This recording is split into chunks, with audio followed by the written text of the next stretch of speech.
Kawan ngopi, selamat datang. Mari ngopi sambil meracik renungan penuh makna mendalam. Kawan ngopi, kita sesungguhnya tidak punya waktu. Selama ini, kita serampangan memaknai waktu dengan jam. Penamaan waktu terhadap setiap aktivitas manusia hanya akal bulus agen kapitalisme global. Tujuannya, kerja-kerja manusia modern bisa dieksploitasi. Kok bisa sih? Tonton video ini sampai puas, agar tidak tersesat. Dalam buku legendaris yang berjudul Being and Time, Martin Heidegger telah mengingatkan dan menyadarkan kita semua tentang waktu. Karena kita adalah makhluk bebal, kita pun malas mencicipi dengan santai dan mendalam dari berbagai bahan bacaan. Menurut Heidegger, waktu hanyalah milik Tuhan, tetapi jam miliknya makhluk ciptaan. Waktu menunjukkan ketidakpastian total, sementara jam adalah ukuran ketetapan durasi yang menunjukkan kepastian total.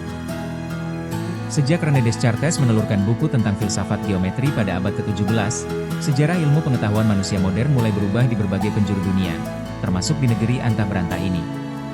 Melalui gagasannya ini, muncul prinsip dasar tentang waktu modern yang kita kenal dengan prinsip hantu dalam mesin. Hantu dalam mesin mengartikan bahwa manusia modern bergerak dan berubah atas dasar kekuatan penggerak di luar dirinya.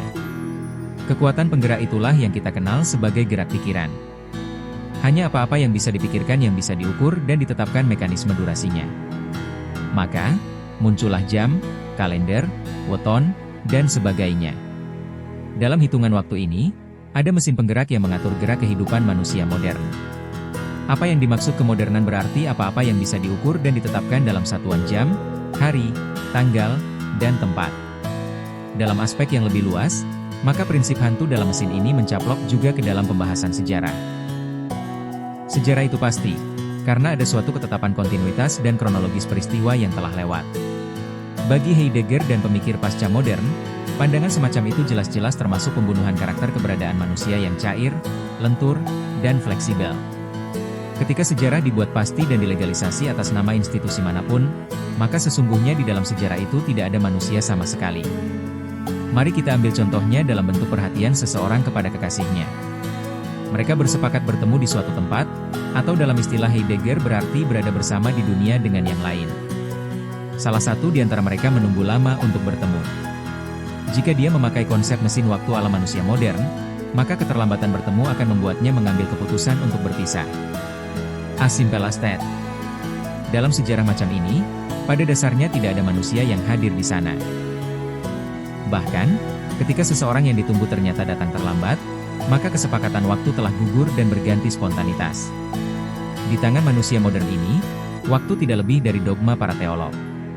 Prinsip teolog adalah memberi kepastian tentang waktu keabadian yang dicuri dari Tuhan. Waktu adalah keabadian. Tetapi, jam, durasi, dan hitungan hari adalah temporal. Ketika waktu dicuri untuk mengukur kehidupan manusia modern, maka waktu harus diposisikan sebagai gerakan menuju kematian. Dengan kematian, manusia bisa menuju keabadian. Inilah yang dimaksud waktu sebagai hal mistis. Mistifikasi waktu ini, sulit ditemukan dalam manusia modern yang dipenuhi dengan kesibukan dan kebisingan. Karena, manusia modern sudah lupa perjalanan mereka menuju kematian.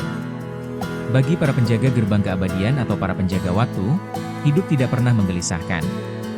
Mereka ini sadar dan paham betul bahwa perjalanan menuju keabadian tidak perlu membutuhkan apapun, selain dirinya sendiri.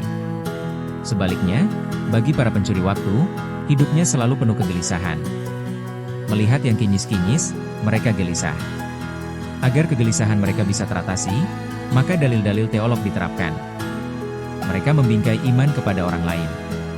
Padahal, Tuhan tidak butuh iman. Tuhan juga tidak butuh teolog. Itulah seruan Heidegger. Pernyataan ini sudah ada jauh sebelum Heidegger lahir ke dunia. Mari kita sejenak menyimak kembali kisah Nabi Sulaiman. Melihat manusia yang telah terlalu sibuk dengan urusan dunia, Nabi Sulaiman pernah memohon kepada Tuhannya agar semua iblis dan bala tentaranya dipenjara. Permohonan proposal itu dipenuhi. Tiba-tiba, keadaan menjadi sunyi. Kantor pemerintahan tutup. Sekolah dan kampus libur total. Gedung anggota dewan kosong. Minimarket dibiarkan terbuka, tetapi tidak ada barang yang hilang. Kehidupan menjadi damai, tenang, dan aman. Kemanakah para manusia berada? Usut punya usut, Ada salah satu tempat yang ramai oleh lautan manusia. Tempat itu bernama kuburan. Mereka semua husuk beribadah dan mengingat tentang perjalanannya menuju kematian. Inilah yang disebut sebagai waktu. Waktu yang benar-benar mewaktu. Tetapi, hidup macam beginian tidak enak juga. Begitulah kira-kira gumam Nabi Sulaiman. Mungkin, karena susah cari tempat ngopi. Maka, dia memohon kepada Tuhan, agar keadaan dikembalikan seperti sedia kala. Berbeda dari kisah Nabi Sulaiman. Ada satu kisah tentang waktu yang bisa kita petik dari Nabi Khidir. Inilah seorang nabi yang mendapat tugas khusus dari Tuhan untuk mendidik dan mengasuh para wali, atau para kekasih Tuhan. Suatu saat, dia bertemu dengan 3 orang anak muda.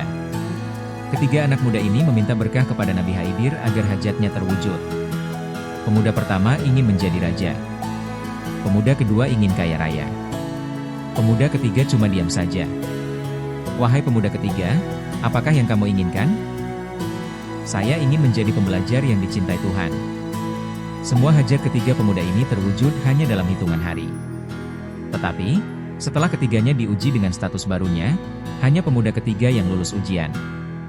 Dari kisah-kisah inilah kita bisa belajar satu hal, bahwa waktu adalah misteri. Hanya para kekasih Tuhan yang diberi hak istimewa untuk membaca, memahami, dan melipat waktu.